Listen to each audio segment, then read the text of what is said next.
Kalau saya kadawani bicara poligami, bini saya tanya, besok-besok kalau saya sakit, yang obatnya hanya satu, tidak bisa sembuh kecuali diizinkan kawin lagi, menurutmu bagaimana? Apa dia bilang? Lebih baik kau mati. Saya doakan kau husnul khotimah. Ayo kita salawat dulu, ya. Salatullah. Ibu-ibu dulu.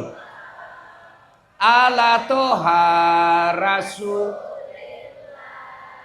Salatullah ala yasin.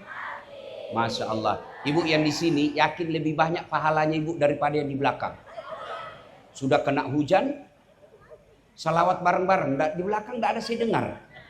Insya Allah ibu lebih dulu masuk surga daripada yang di belakang sana. Amin.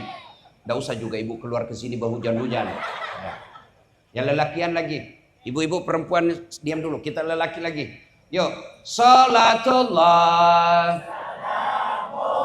Yang di belakang. Ala toha rasulillah. Salatullah. Ala yasin. Masya Allah. Semua. Salatullah. Salamullah. Ala toha rasulillah. Salatullah. Salamullah. Ala yasin. Masya Allah. Terima kasih. Ketika Allah perintah solat, Allah tidak solat. Allah perintah puasa, Allah tidak puasa. Allah perintah haji, Allah tidak menunaikan ibadah haji. Tapi ketika Allah perintahkan kita solawat, apa kata Allah? Innallaha wa malaikatahu yusalluna ala nabi. Allah dan para malaikatnya bersalawat kepada Rasulullah Muhammad sallallahu alaihi wasallam. Maka wahai orang-orang yang beriman, bersalawatlah kalian kepada Rasulullah. Yusalluna ala nabi, sallu alaihi wasallimu taslima. Allah dan para malaikatnya saja bersalawat, apalagi kita ini umat Nabi Muhammad sallallahu alaihi wasallam. Maka tuan-tuan, puan-puan, bapak ibu yang saya muliakan, saya senang orang Banjar. Itu kalau orang Banjar salawatan, luar biasa cintanya kepada Rasulullah Muhammad sallallahu alaihi wasallam. Malam ini pun terbukti, kalau di Sulawesi Selatan ceramah jam begini ditinggal sudah kita jamaah. Di sini bubuhan Banjar, kada bisa dilawan jar. Masya Allah. Coba dan ingat, ibu-ibu sebagai gambaran, itu api neraka kata Nabi yang paling ringan, diletakkan kerikilnya di neraka di kakinya, saking panasnya mendidih sampai ke otaknya. Itu yang paling ringan. Makanya saya heran kalau ada orang berani tidak sholat. Sedangkan hujan saja kau lari. Apalagi kalau kau lihat api neraka. Itulah saya heran kalau lihat ada berani korupsi. Menyerobot tanahnya orang. Kata Allah, satu jengkal saja. Tanahnya orang kau serobot. 7 petaka langit nanti kau akan pikul. Itulah saya heran kalau ada orang ngambil barang-barang kantor. Mesin ketik, horden, kertas, bensin motor. Di mana hilang? Barang bukti ditangkap sama polisi. Diamankan motor, hilang spionnya. Hilang bensinnya. Habis semua. Itu mereka nanti saya bayangkan bagaimana gelapnya kehidupannya di akhirat kelak. Api neraka mana bisa kita tahan. Lalu Allah lagi berkata, apa lagi dia minta? Ya Allah, mereka memohon kepadamu. Ya Allah, masukkan mereka ke dalam sorga. Kata Allah, apa mereka sudah pernah lihat sorga? Tentu tidak ya Allah. Kau lihat itu hebatnya umatku, hambaku. Kau lihat itu hebatnya hambaku. Mereka saja belum pernah melihat sorga, sudah minta dimasukkan ke dalam sorga. Apalagi kalau dia lihat nanti sorga. Bu, sorga, jangan pernah membayangkan sorga seperti apa yang di dunia. Kalau Allah bercerita bahwa surga itu airnya susu, jangan bayangkan seperti susu yang ada di dunia. Kenapa Allah sebutkan barang-barang seperti di dunia? Untuk gampang kita mengerti. Lalu Allah berkata, apalagi yang mereka minta? Mereka minta dimasukkan ke dalam surga. Lalu Allah sampaikan, wahai malaikat, kau catat semua yang hadir. Tidaklah mereka tinggalkan tempat duduknya setelah aku ampuni dosa-dosanya. Insya Allah kita balik nih, sudah diampuni dosa. Tapi sedulur-sedulur, dosa yang mana diampuni Allah? Dosa kepada Allah. Sementara dosa kepada bupati, dosa kepada bini, dosa kepada jiran tetangga, dosa kepada teman kerja, belum diampuni sebelum minta maaf sama yang bersangkutan. Nah, saya dengar pidatonya Pak Bupati tadi. Rasa-rasanya pidato tadi pidato curhat. Marilah kita bersaudara, jangan saling menyakiti. Bu, Ibu, Bu. Nabi pernah tanya, atadruna manil muflis? Tahu enggak kamu yang bangkrut di akhirat kelak? Yang tidak sholat ya Rasul, dia sholat. Yang tidak puasa ya Rasul, dia puasa. Yang tidak haji ya Rasul, dia haji. Yang tidak bayar zakat ya Rasul, dia bayar zakat. Lalu kalau begitu siapa yang bangkrut ya Rasul? Jarusu wa khati'ur rahim. Tetangga yang jahat sama tetangganya dan yang memutuskan tali persaudaraan. Kenapa putus tali persaudaraan? Satu diantaranya efek pilkada. Beda pilihan. Bu, boleh Bu? Beda pilihan biasa, tapi jangan bertengkar. Masih ingat 2019? Masih ingat 2019? Pilpres, siapa yang bertanding? Bapak Prabowo lawan Bapak Joko Widodo. Siapa yang menang? Bapak Joko Widodo. Siapa menterinya? Bapak Prabowo. Bertanding, satu paket. 2024, siapa yang bertanding? Bapak Prabowo. Lawan siapa? Anies Baswedan. Siapa yang menang? Bapak Prabowo. Siapa menterinya? Apa itu? Iskandar. Siapa? Muhaimin Iskandar. Kalian bertetangga mau ribut. Pilkada biasa. Jangan gara-gara pilkada kita bertengkar saling menyerang. Kata Pak Bupati tadi, curhatnya itu kasihan. Mana bisa membangun kalau kamu sering menyerang? Saudara-saudara sekalian, biar kau rajin puasa Senin Kamis, kau sering bertahajud tiap malam, kau tadarus tiap hari, tapi kalau tidak ada orang yang senang kamu, demi Allah kamu orang bangkrut. Ya Allah, ini puasaku. Datang taman kantornya, tunggu dulu, saya difitnah dulu itu pilcaleg. Gara-gara fitnahnya saya kalah. Ambil sholatnya. Ya Allah, ini puasaku. Tunggu dulu, saya pernah tetangga itu. Saya difitnah katanya anakku yang keriting rambutnya bukan anaknya suamiku. Karena suamiku lurus rambutnya. Ambil puasanya. Ya Allah, ini hajiku. Datang lagi tetangganya. Tunggu dulu, saya pernah bertetangga situ. Dia serobot tanahku 1,5 meter. Gara-gara tanahku diambil, hilang got saya. Setiap musim hujan banjir rumah saya. Tuh kelakuannya dia. Allah katakan ambil hajinya. Habis amalnya.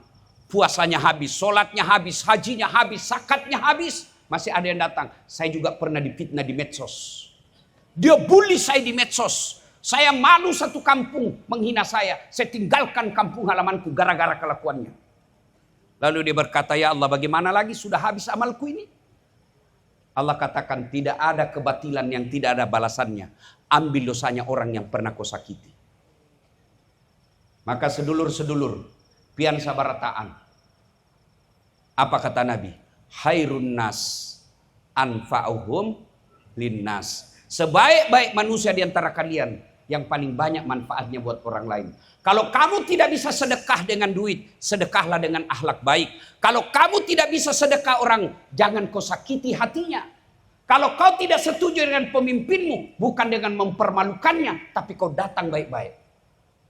Coba lihat kita bernegara. Itu diajarkan dalam salat jamaah. Ada imam, bupati. Ada anggota DPR, muballagah.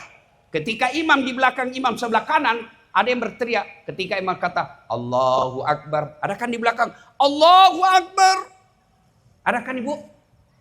Siapa ini? Namanya muballaga. Berasal dari kata mubalik. Apa itu mubalik? Menyampaikan. Siapa dalam negara? Anggota DPR. Ngomong anggota DPR. Bupatimu salah. Ngomong tegur. MBG disalahgunakan. Ngomong anggota DPR. Jangan kau diam. Karena kalau kau diam, anak STM datang ke jalan bawa bambu. Ngomong anggota DPR. Cuma anggota DPR banyak yang tidak tahu ngomong. Kenapa dia anggota DPR? Hanya karena wane piro. Ya, kau semua pelakunya. Orang cerdas, orang baik agamanya, bagus akhlaknya, tidak terpilih. Kenapa? Karena tidak mau nyogok. Yang kamu pilih 300.000. Akhirnya apa? Masyarakat susah. Dia joget-joget. Nah, kau rasa lo itu. Maka muballaga ngomong. Tapi ketika imam salah, ada aturannya, ada etikanya. Tidak boleh kau bilang, hei imam salah kau. Tidak bisa. Imam mestinya sujud, dia ruku. Tidak boleh kau bilang, dongo ini. Tidak bisa. Bagaimana caranya tegur? Subhanallah. Puji Allah. Tidak setuju sama kebijakan bupati. Bukan dengan menghinanya. Kalau kalian menghina, ada disebut dosa jariah. Bukan cuma amal jariah yang ada. Ada dosa jariah. Sekarang setelah saya lihat, saya ini dosen komunikasi. Mengajar tentang media komunikasi. Orang sekarang panen dosa di medsos. Perempuan selfie-selfie kasih keluar lebihannya. Joget-joget bikin konten. Apa kau dapat itu? Putar ke kiri, nona. Ke kiri. Apa kau dapat itu? Kiri kanan, kiri kanan.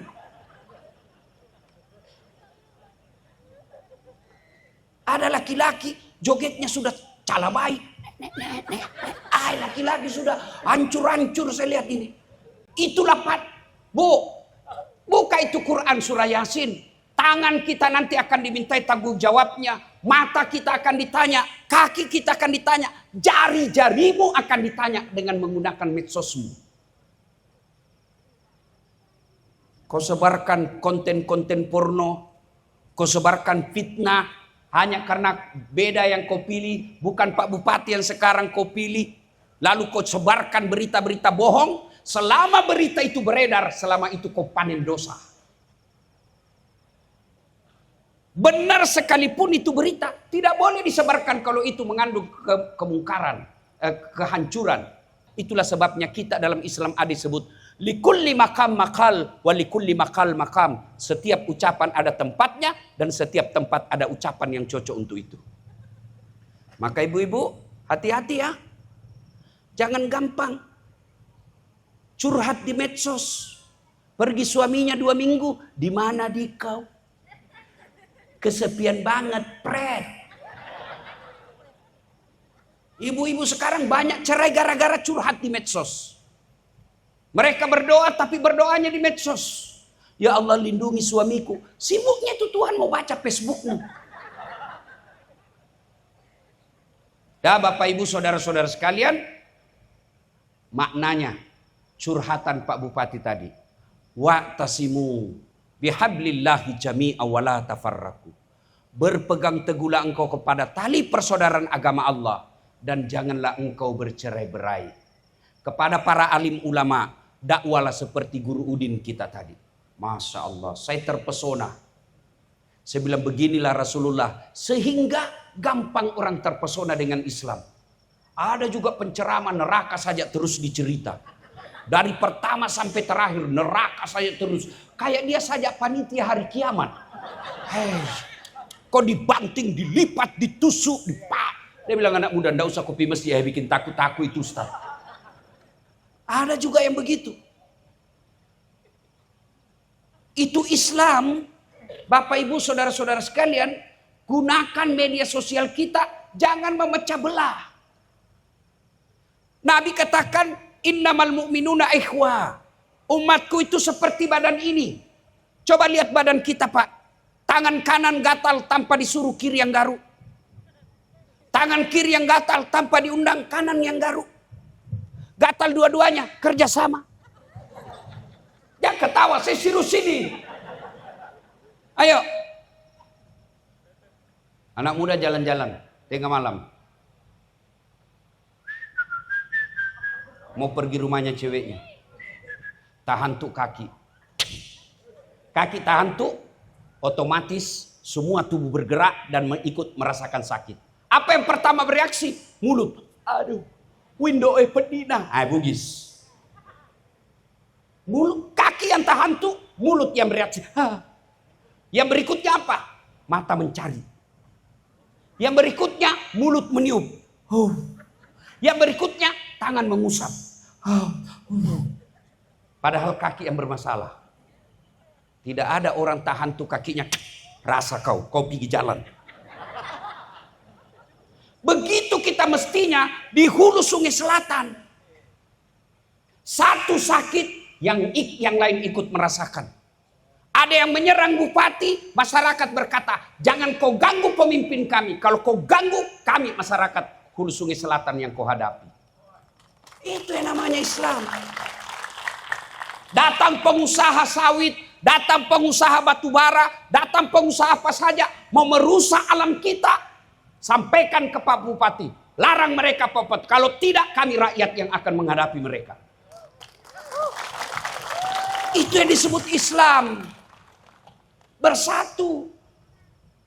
Ada yang ganggu polisi, masyarakat datang. Jangan kau ganggu polisi. Kita bisa tentram di hulu Sungai Selatan ini karena ada polisi yang jaga kita. Ibu-ibu, jangan musuhi polisi. Mana enak hidup ini kalau tidak ada polisi? Kita punya rumah di Serobot, anak diperkosa, kau datang ke polisi. Tolong Pak Kapolres, bantu kami. Apa kata Kapolres? Mohon maaf, baru polisi bubar. Ibu-ibu hilang motormu, siapa kau cari? Siapa? Imam. Imam aja hilang motornya. Ayo, siapa kau cari? Polisi. Adek-adek, ada yang curi motormu, siapa kau cari? Polisi. Ibu-ibu hilang suamimu, siapa kau cari? Ya kau cari suamimu lah, masa kau cari polisi. Iya. Begitu juga polisi. Ada yang serobot lahannya orang, ada perusahaan mau serobot rakyat, kamu datang sebagai aparat. Jangan malah tunduk di pengusaha, tunduk sama uang. Jangan begitu. Itu yang namanya wa'tasimu bihablillahi jami'a wa la tafarraqu. Berpegang teguhlah engkau kepada tali persaudaraan agama Allah. Kalau ini yang kita pegang Pak, maka Islam kuat, bisa menggenggam apa saja. Ini coba lihat ini, ulama menggambarkan, mengibaratkan seperti jari ini. Apa ini? Ulama menggambarkan, ini apa? Penguasa. Kalau penguasa Pak Bupati bilang begini, aman. Tapi kalau bilang begini, hancur kau. Ini kedua. Siapa ini? Pengusaha. Kalau pengusaha bilang bangun masjid di sana, jadi. Tapi kalau orang miskin bilang bangun di sana, dia bilang orangnya siapa kok? Pengusaha. Ini apa? Ulama menggambarkan ini aparat penegak hukum. Ulama tidak boleh kanan, tidak boleh ke kiri. Maka dia tempatnya paling tinggi. Penegak hukum. Hukum paling tinggi dan ulama. Tiga, ini jari kelingking. Apa ini jari kelingking? Ini anak muda, generasi muda. Pak Bupati mumpung ulang tahun. Saya tadi bercerita sepanjang jalan. Luar biasa Kalimantan Selatan ini kayanya. Tidak seperti kayanya kami di Sulawesi Selatan. Sini ada batu baranya. Bekerja mana tidak ada batu bara di Sulawesi Selatan. Kita lihat sungai-sungai di Sulawesi, di Kalimantan Selatan ini, ponton satu kali lewat katanya miliaran di atasnya. Maka saya bercita-cita, berharap mudah-mudahan para bupati yang ada di Kalimantan Selatan, dia datangi kepala dinasnya semua, bikin tim pencari bakat, cari anak-anak mulai SD, SMP, SMA, yang sampai mahasiswa, cari mereka yang cerdas, kuliahkan sampai ke luar negeri, pulang bangun kampungmu Kalimantan Selatan. Kasihan Kalimantan Selatan, habis alamnya kalau miskin rakyatnya. Jangan sampai kekayaan alam kita hanya dinikmati oleh segerintis orang. Boleh pengusaha kaya, boleh, tapi tularkan kekayaanmu kepada masyarakat yang ada di Kalimantan Selatan. Cari pengusaha. Besok selesai ulang tahun, Pak Bupati telepon semua pengusaha. Saya ajak kalian beramal. Saya ajak kalian masuk surga sama-sama. Lebih baik saya paksa kau masuk surga daripada kau sukarela masuk neraka. Bagaimana caranya Pak Bupati?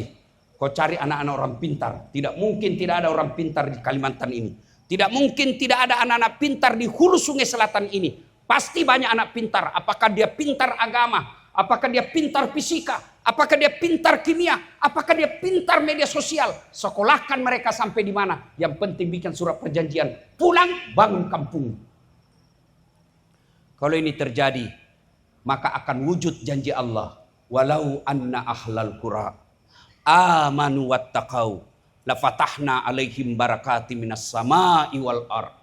Penduduk beriman dan bertakwa, kata Pak Bupati tadi, ayat yang disampaikan. Maka saya akan turunkan keberkahan dari langit dan keberkahan saya munculkan dari dalam tanah. Mau lihat buktinya ayat ini? Lihat itu Timur Tengah. Pian sabarataan yang pernah pergi umroh. Tengok itu dari Mekah ke Madinah. Kiri kanan kita lihat padang pasir. Gunungnya coklat, tidak ada rumputnya. Maka mereka datang ke Bogor, mengeluarkan duit sampai ratusan juta hanya untuk melihat gunung yang hijau. Bubuhan Banjar kada usah pergi Bogor, keluar saja dari rumah kau tengok gunung hijau. Saudi Arabia hanya punya gas dan minyak. Di Indonesia, subhanallah, sawitnya banyak, nikelnya banyak, batu baranya banyak, timahnya banyak, jandanya ramai.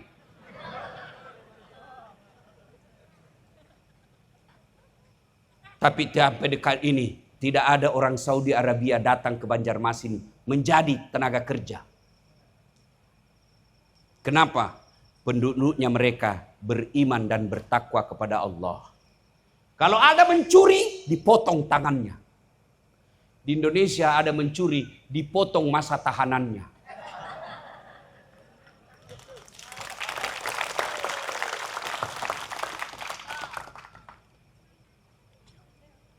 Kalau kita belajar dari kejadian di Sumatera, pejabat-pejabat pembohong mau membodohi masyarakat bahwa tidak ada penebangan. Allah tunjukkan melalui tentaranya namanya air. Dia keluarkan semua itu pohon-pohon dari dalam gunung yang sudah digondol. Berapa gelondongan kayu yang keluar, lengkap dengan nomor-nomornya.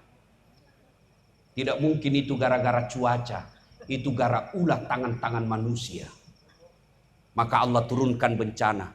Allah itu bukan maha menyiksa, tapi Allah maha penyayang.